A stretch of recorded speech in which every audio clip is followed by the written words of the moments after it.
తెలంగాణలో మున్సిపల్ ఎన్నికల ఫలితాలపై రాజకీయ పార్టీలని వినూత్న రీతిలో స్పందిస్తున్నాయి. ఎలక్షన్ రిజల్ట్ కి వ్యాలంటైన్స్ డే ను లింక్ చేస్తూ ఒకరికొకరు విషెస్ చెప్పుకుంటున్నారు. రైట్, పూర్తి డీటెయిల్స్ మా ప్రతినిధి సుధీర్ మనకి లైవ్ లో అందించడానికి సిద్ధంగా ఉన్నారు. Sudheer, over to you. రాష్ట్రంలో ఎన్నికల వేడి కొనసాగుతూనే ఉంది. ఈ నేపథ్యంలో ఈరోజు ప్రేమికుల దినోత్సవం. ఈ ప్రేమికుల దినోత్సవం రోజు రాజకీయ పార్టీలు వినూత్న రీతిలో ఒకరికొకరు విషెస్ చెప్పుకుంటున్న పరిస్థితి కనిపిస్తుంది. ప్రస్తుతం రాష్ట్రంలో మున్సిపల్ ఎన్నికలకు సంబంధించిన వేడి కొనసాగుతుంది. ఈ నేపథ్యంలోనే ఒక రాజకీయ పార్టీ మరొక రాజకీయ పార్టీకి వ్యాలంటైన్స్ డేకి సంబంధించిన విషెస్ చెప్పుకునే ప్రయత్నం అయితే చేస్తున్నారు. ఇది మీడియా సాక్షిగా కావచ్చు, అదేవిధంగా సోషల్ మీడియా వేదికగా కూడా ఇలాంటి కామెంట్స్ చేస్తున్న పరిస్థితి అయితే కనిపిస్తుంది. ప్రస్తుతం కరీంనగర్ కార్పొరేషన్కు సంబంధించి ఇప్పటికే కాంగ్రెస్ పార్టీ దీన్ని దక్కించుకోవాలని చెప్పేసి ప్రయత్నాలు చేస్తుంది అని చెప్పేసి బండి సంజయ్, కేంద్ర మంత్రి బండి సంజయ్ ఓ కామెంట్ చేశారు. దీనికి సంబంధించి ఇప్పటికే కాంగ్రెస్ పార్టీ కరీంనగర్లో చాలా తక్కువ స్థానాలు గెలిచింది. దీంతో పక్కనే అంటే ఎంఐఎం అధిక స్థానాలు గెలిచింది. ఎంఐఎం కాంగ్రెస్ కలిపి ఇక్కడ ఫామ్ చేయాలని చెప్పేసి, అంటే మేయర్ సీట్ను దక్కించుకునే ప్రయత్నం చేస్తుందని చెప్పేసి బండి సంజయ్ ఆరోపణ చేశారు. ఎందుకంటే కరీంనగర్లో బండి సంజయ్ చాలా ఎఫర్ట్స్ పెట్టారు. దాదాపుగా అక్కడ సింగిల్ లార్జెస్ట్ పార్టీగా కూడా గెలుపొందింది. అయితే ఇక్కడ కాంగ్రెస్, అదేవిధంగా బీఆర్ఎస్, ఎంఐఎం మూడు కలిసి తమను మేయర్ పీఠానికి దూరం చేసే ప్రయత్నం జరుగుతుంది. వీరి మధ్య ఉన్నదంతా కూడా అక్రమ సంబంధం అని చెప్పేసి ఒక కామెంట్ చేయడం జరిగింది. ఇది ఈరోజు ప్రేమికుల దినోత్సవం కాబట్టి ఆయన ఒక సెటైరిక్గా ఈ మాటలు మాట్లాడడం జరిగింది.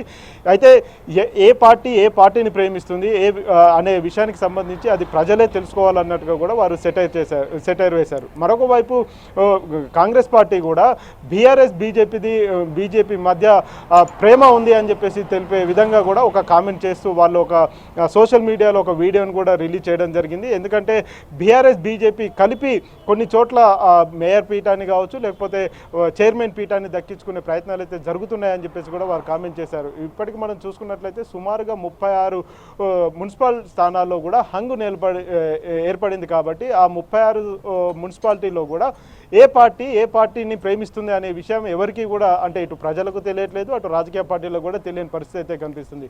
కొన్ని మున్సిపాలిటీల్లో సింగిల్ లార్జెస్ట్ పార్టీలుగా ఉన్నప్పటికీ కూడా వారు ఆ మేయర్ స్థానాన్ని కానీ ఆ చైర్మన్ స్థానాన్ని కూడా దక్కించుకోలేని పరిస్థితి అయితే ఉంది. ఈ నేపథ్యంలోనే ఈ సెటైరిక్ వ్యాఖ్యలు ఏవైతే ఉన్నాయో కొంత హాస్యాస్పదంగా ఉన్నప్పటికీ కూడా ఇందులో అంతర్లీనంగా మరొక అర్థం కూడా దాగున్న పరిస్థితి అయితే కనిపిస్తుంది. ఇది స్థానికంగా ఉన్న రాజకీయ పరిస్థితుల నేపథ్యంలో ఈ సెటైరిక్ మాటలు పేలుతున్నప్పటికీ కూడా ఇది ఫ్యూచర్లో కూడా ఈ విధంగానే ఉంటుందని చెప్పేసి కూడా ఆయా మున్సిపాలిటీలో కావచ్చు, ఆయా కార్పొరేషన్లో ఈ చర్చ అయితే జరుగుతుంది. ప్రస్తుతం రాష్ట్రంలో జరిగిన 116 మున్సిపాలిటీలు, అదేవిధంగా 7 కార్పొరేషన్లకు సంబంధించి కొన్ని మున్సిపాలిటీల్లో మాత్రమే స్పష్టమైన ఆధిక్యత కనిపించింది. ఆ తర్వాత దాదాపు 36 మున్సిపాలిటీల్లో స్పష్టమైన ఆధిక్యత కనిపించలేదు. అవి హంగ్ దిశగా కూడా ఉంది. రేపు అంటే సోమవారం రోజు జరగబోయే ఈ కార్యక్రమం ఏదైతే ఉందో అది అపాయింటెడ్ డేట్గా కూడా ఎన్నికల కమిషన్ గుర్తించింది. 16వ తేదీ మధ్యాహ్నం 12:30 గంటలకు ఆయా మున్సిపాలిటీలు, కార్పొరేషన్లో ప్రత్యేక సమావేశాన్ని ఏర్పాటు చేస్తున్నట్టుగా కూడా ఎలక్షన్ కమిషన్ స్పష్టం చేసింది. ఈ నేపథ్యంలో ఇప్పటికే ఎవరైతే మేయర్ పీఠాన్ని కావచ్చు, చైర్మన్ పీఠాన్ని దక్కించుకోవాలని చెప్పేసి ఉబిలూరుతున్నారో ఆ రాజకీయ పార్టీలు కావచ్చు, లేకపోతే అక్కడ ఉన్న అభ్యర్థులు ఎవరైతే ఉన్నారో ఆశావాహులు, వారందరినీ కూడా ఇప్పటికే క్యాంపులకు తరలించిన పరిస్థితి అయితే కనిపిస్తుంది. చివరికి మనం కొత్తగూడెంలో సిపిఐకి కూడా చూసుకున్నట్లయితే సిపిఐ పార్టీకి సంబంధించి కూడా వారి అభ్యర్థులను వారు క్యాంపుకు తరలించిన పరిస్థితి కనిపిస్తుంది. సాధారణంగా సిపిఐ అంటే కమ్యూనిస్టు పార్టీలు ఇలాంటి క్యాంపు రాజకీయాలు చేయవని చెప్పేసి అందరూ భావిస్తున్నారు. కానీ మొట్టమొదటిసారిగా భద్రాద్రి కొత్తగూడెం జిల్లాలో కార్పొరేషన్ పాల్వంచ, అదేవిధంగా కొత్తగూడెం కలిపి ఒక కార్పొరేషన్గా ఏర్పడడం జరిగింది. ఆ కార్పొరేషన్లో సిపిఐ కావచ్చు, అదేవిధంగా కాంగ్రెస్ పార్టీ 2 సమానమైన డివిజన్లను గెలుచుకుంది. ఇక్కడ కీలకంగా బీఆర్ఎస్ వ్యవహరిస్తుంది. బీఆర్ఎస్ బీఆర్ఎస్ వర్కింగ్ ప్రెసిడెంట్ నిన్ననే ఆఫర్ చేయడం జరిగింది. సిపిఐ పార్టీకి తాము ఖచ్చితంగా మద్దతు ఇస్తామని చెప్పేసి కూడా బీఆర్ఎస్ వర్కింగ్ ప్రెసిడెంట్ కేటీఆర్ స్పష్టం చేశారు. మిగతా కార్పొరేషన్ చూసుకున్నట్లయితే నిజామాబాద్ కార్పొరేషన్లో కూడా ఇప్పటికే ఉదయం ఎంపీ కూడా స్పష్టం చేశారు. అరవింద్ తాము ప్రతిపక్షంగా ఉండేందుకే ప్రయత్నాలు చేస్తామని చెప్పేసి కూడా ఆయన స్పష్టం చేశారు.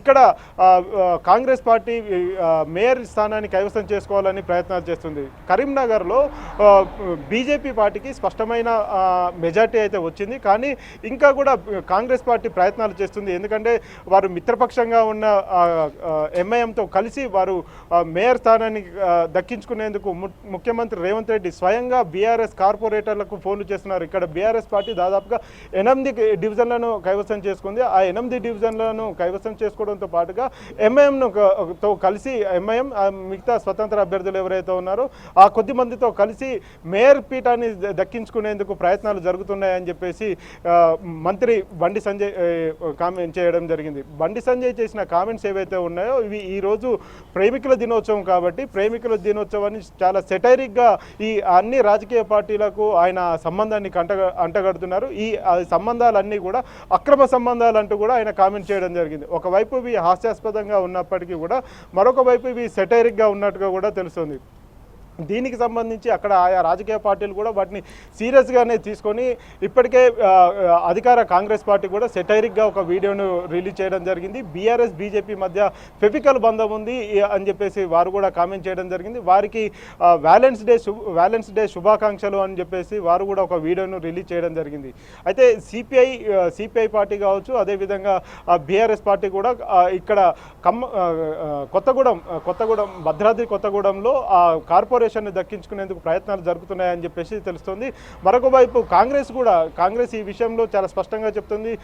నిన్నటికి నిన్న బట్టి విక్రమార్క కావచ్చు, అదేవిధంగా పొంగులేటి శ్రీనివాసరెడ్డి కూడా ఈ విషయంలో చాలా స్పష్టంగా చెప్పారు. ఎందుకంటే తాము గతంలోనే కూటమిగా ఏర్పడి తమ మిత్రపక్షంగానే సిపిఐ కొనసాగుతుంది, ఇది ఫ్రెండ్లీ కాంటెస్ట్ అని చెప్పేసి కూడా ఆయన చెప్పడం జరిగింది. కొత్తగూడెంలో జరిగిన ఎన్నికలు ఏవైతే ఉన్నాయో అవి సిపిఐ కావచ్చు, ఇటు కాంగ్రెస్ గెలుచుకున్న స్థానాలు ఏవైతే ఉన్నాయో తమ మిత్రపక్షమే ఆ సీట్లు సంపాదించుకుంది అని చెప్పేసి చెప్తున్నారు. తమ మధ్య ఫ్రెండ్లీ పోటీనే జరిగింది, ఇది సీరియస్గా తీసుకోవాల్సిన అవసరం లేదు అని చెప్పేసి చెప్తూనే ఉన్నారు. త్వరలోనే తామంతా కలిసిపోయే అవకాశాలు ఉన్నట్టు కూడా తెలుస్తుంది. ఈ పొత్తులు ఇప్పుడే కాదు, మళ్ళీ ఫ్యూచర్లో కూడా ఈ పొత్తులు ఇలానే కంటిన్యూ అవుతాయని చెప్పేసి పొంగులేటి శ్రీనివాసరెడ్డి చాలా స్పష్టంగా చెప్పారు. ఇప్పుడు కొత్తగూడెంలో జరుగుతున్న రాజకీయం చాలా రసవత్తరంగా ఉందని కూడా చెప్పవచ్చు. ఒకవైపు కాంగ్రెస్ సిపిఐ తోటి జతకట్టే ప్రయత్నాలు జరుగుతూనే ఉన్నాయి. మరొక వైపు సిపిఐ బీఆర్ఎస్ పార్టీ మద్దతు తీసుకుంటుందా లేకపోతే కాంగ్రెస్తో జత కూడుతుందా అనేది కూడా కొంత తేలాల్సి ఉంది. సిపిఐ రాష్ట్ర కమిటీతో పాటు కేంద్ర కమిటీ నుంచి ఏదైనా సంకేతాలు వస్తే ఆ తర్వాత ముందు స్టెప్ వేస్తామని చెప్పేసి వారు ఒక సంకేతాలు అయితే ఇవ్వడం జరిగింది. నిన్న కూనంనేని సాంబశివరావు ఈ విషయం మీద చాలా స్పష్టంగా చెప్పడం జరిగింది. బీఆర్ఎస్ ఆఫర్ ఇచ్చిన మాట వాస్తవమే, బీఆర్ఎస్ వర్కింగ్ ప్రెసిడెంట్ తమతో ఫోన్లో కూడా మాట్లాడారు అని చెప్పేసి సిపిఐ నేత కూనంనేని సాంబశివరావు స్పష్టం చేశారు. అదేవిధంగా ఇటు కాంగ్రెస్ పార్టీ కూడా చెప్తూనే ఉంది, తమ మిత్రపక్షం సిపిఐ తామిద్దరం కలిసిపోతామని చెప్పేసి చెప్తుంది. కాబట్టి కొత్తగూడెంలో ఏం జరుగుతున్నది అనేది చాలా సర్వత్రా ఆసక్తిగా మారిన పరిస్థితి కనిపిస్తుంది. సింగిల్ లార్జెస్ట్ పార్టీగా అక్కడ ఏ పార్టీ కూడా లేదు, కేవలం సమాన వార్డులు అయితే గెలుచుకున్న పరిస్థితి, డివిజన్లు అయితే గెలుచుకున్న పరిస్థితి కొత్తగూడెంలో ఉంది. కొత్తగూడెం కావచ్చు, నిజామాబాద్ కావచ్చు, కరీంనగర్ కావచ్చు, ఈ 3 కార్పొరేషన్లో కూడా చాలా విచిత్రమైన పరిస్థితులు అయితే నెలకొన్నాయి. చివరి వరకు ఎవరితో కలుస్తారు, ఎవరిని ప్రేమిస్తారు, ఎవరికి ప్రపోజ్ చేస్తారు అనేది కూడా తెలియని పరిస్థితి అయితే నెలకొంది.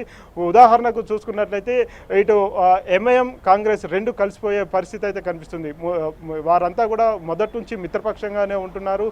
ఎన్నికల సమయంలో చూసుకున్నట్లయితే అంటే అసెంబ్లీ ఎన్నికల సమయంలో కావచ్చు, అదేవిధంగా ఎంపీ ఎలక్షన్ల సమయంలో కావచ్చు, ఇటీవల జరిగిన జూబ్లీహిల్స్ ఎన్నికల సమయంలో కూడా జూబ్లీహిల్స్లో కూడా ఇటు కాంగ్రెస్కు ఎంఐఎం బహిరంగంగానే మద్దతు పలికింది. కాబట్టి ఇప్పుడు కరీంనగర్లో ఖచ్చితంగా కూడా మద్దతు పలికే అవకాశాలు అయితే కనిపిస్తున్నాయి. ఎంఐఎం మద్దతు ఇచ్చినా కానీ కాంగ్రెస్ గట్టెక్కే పరిస్థితి లేదు. కాబట్టి అవసరమైతే కొంత ఇండిపెండెంట్ల అభ్యర్థుల మద్దతు తీసుకుంటారు.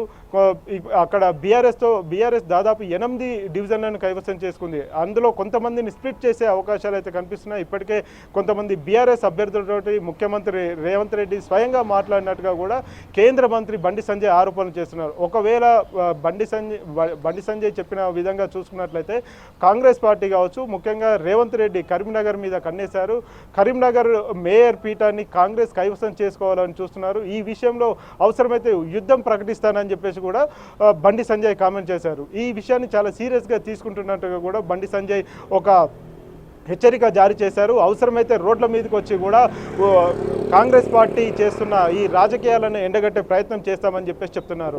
ఇటు నిజామాబాద్ విషయం చూసుకున్నట్లయితే నిజామాబాద్లో బీజేపీ కొంత నిర్ణయాత్మక శక్తిగా మారింది. అక్కడ రెండో స్థానంలో ఉంది.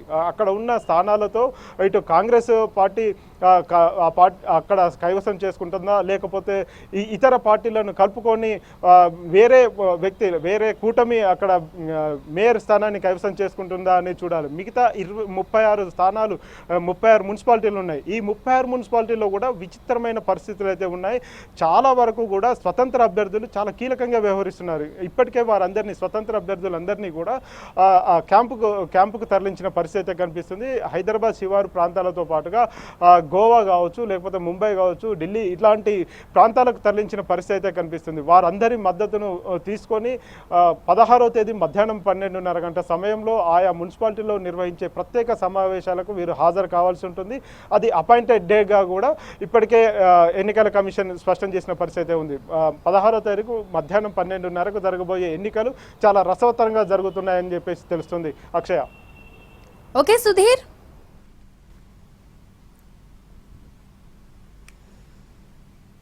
బండి సంజయ్ వ్యాఖ్యలకు కౌంటర్ ఇచ్చింది Congress party. Valentine's day special ఫోటోని క్రియేట్ చేసిన హస్తం పార్టీ మోడీకి కేసీఆర్, కేటీఆర్, హరీష్ రావు బొకే ఇస్తున్నట్లుగా పోస్టర్ ని ప్రింట్ చేసింది. బీఆర్ఎస్ తెలంగాణ కంటే మోడీనే ఎక్కువగా ప్రేమిస్తోందని క్యాప్షన్ ఇచ్చింది.